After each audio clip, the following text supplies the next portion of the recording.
gitu. What we call it affordable and just transition. Apa upaya yang harus segera dilakukan agar jumlah warga miskin dan pengangguran ini tidak bertambah? Mengintrodusir apa yang disebut pajak karbon. Regulasi yang sedang kami siapkan mempunyai definisi dalam mekanisme berbasis pasar untuk mengurangi emisi gas rumah kaca. Nah, gimana nih cuplikan video tadi? Menurut kamu gimana nih, Sil? Sebelum kita bahas lebih lanjut cuplikan video tadi, gimana kalau kita perkenalan dulu nih? Boleh tuh. Tak kenal maka tak sayang. Halo, kenalin aku Ida Agustina dengan NPM 200648062 dan partner aku. Hai, aku Albia Sylvia dengan NPM 20066602872. Kita berdua mahasiswi Administrasi Perpajakan Angkatan 2020 dari kelas B. Udah pada tahu dong ya tentang UU HPP yang lagi hangat-hangatnya diperbincangkan sekarang ini? Nah, kali ini kita mau bahas tentang UU HPP, khususnya pajak karbon nih. Apa sih pajak karbon itu?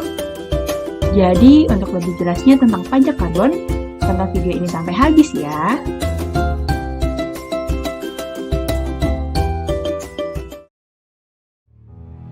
Perubahan iklim telah menjadi isu nasional maupun global yang memang sangat krusial belakangan ini.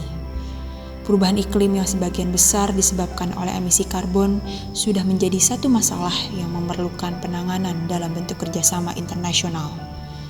Kebijakan ini tertuang dalam Undang-Undang Harmonisasi Peraturan Perpajakan. Skema pajak karbon ditujukan untuk mengendalikan peningkatan emisi gas rumah kaca di atmosfer yang dapat menyebabkan kenaikan suhu permukaan bumi.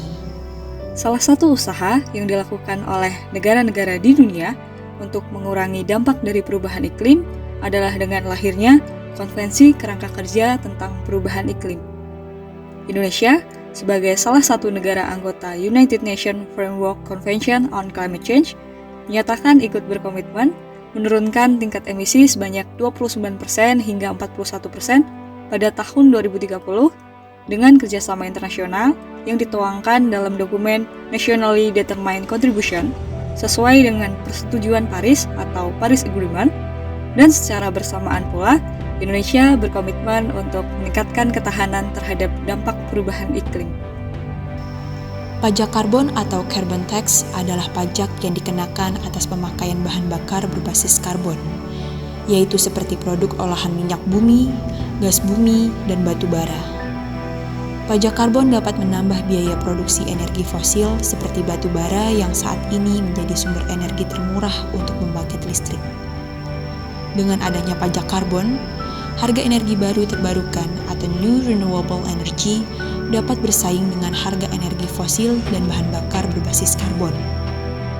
Di dalam UU HPP, pajak karbon akan dilakukan secara bertahap sesuai dengan roadmap dari implementasi perdagangan karbon 2025 dengan memperhatikan perkembangan pasar karbon, pencapaian target Nationally Determined Contribution, serta kesiapan sektor dan kondisi ekonomi dengan mengedepankan prinsip keadilan dan keterjangkauan yang memperhatikan iklim usaha dan masyarakat kecil.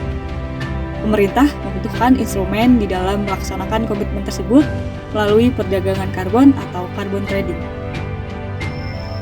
Berdasarkan Peraturan Presiden Nomor 98 Tahun 2021 tentang nilai ekonomi karbon sebagai landasan untuk pencapaian target kontribusi yang ditetapkan secara nasional dan pengendalian emisi gas rumah kaca dalam pembangunan nasional yang menjadi landasan hukum pelaksanaan mekanisme penilaian ekonomi terhadap emisi gas rumah kaca.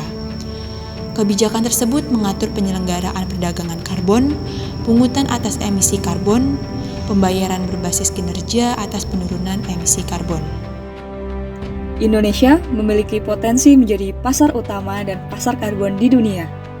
Pajak karbon akan dilakukan dengan mekanisme cap and tax di sektor karbon yang boleh dikeluarkan.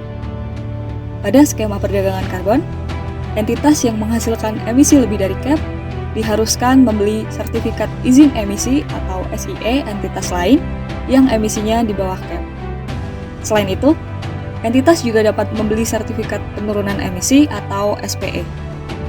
Namun, jika entitas tersebut tidak dapat membeli SIE atau SPE secara penuh atas kelebihan emisi yang dihasilkan, maka akan berlaku skema cap and tax, yakni sisa emisi yang melebihi cap akan dikenakan pajak karbon.